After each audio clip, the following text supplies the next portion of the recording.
নমস্কার বন্ধুরা, অনামিকা নীল চ্যানেলে সবাইকে স্বাগত। আজকে আমরা গিয়েছিলাম নৈহাটি বড়মার কাছে। সেখানে একটাই মন্ত্র, ধর্ম হোক যার যার, বড় মা সবার। শিয়ালদা থেকে সকাল 6:38 নৈহাটি লোকাল ধরে 7:40 আমরা পৌঁছে গেছিলাম। তাছাড়া আরও 10 মিনিট ছাড়া নৈহাটি যাওয়ার প্রচুর লোকাল আছে শিয়ালদা থেকে। মায়ের মন্দিরে পুজো হয় সকাল 7টা থেকে। দর্শনার্থীদের জন্য মন্দির খুলে দেয় সকাল 8টা থেকে। যত সকাল যাবে তত ফাঁকা, যত বেলা বাড়বে মায়ের পুজো তত বেশি লাইন পড়ে। আমরা সকাল 8টার আগে পৌঁছে গিয়েছিলাম, তাই মায়ের অঞ্জলি দেওয়ার সুযোগ পেয়েছি। এটা নিয়ে আমাদের 3বার যাওয়া।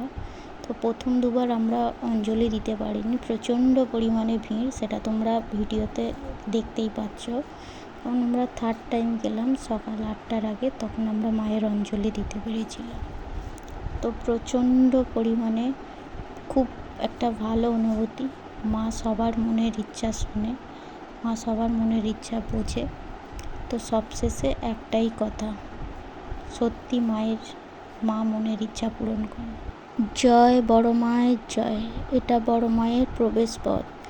বাইরে থেকে ডালা কিনে 51 টাকা থেকে শুরু, ডালা দিয়ে মায়ের পুজোর প্রবেশ করতে হবে। এটা মায়ের মন্দিরের ভেতরের ছবি। চারিদিকে একটা দারুণ পজিটিভিটি ও শান্তি অনুভব করতে পারবেন মায়ের সামনে।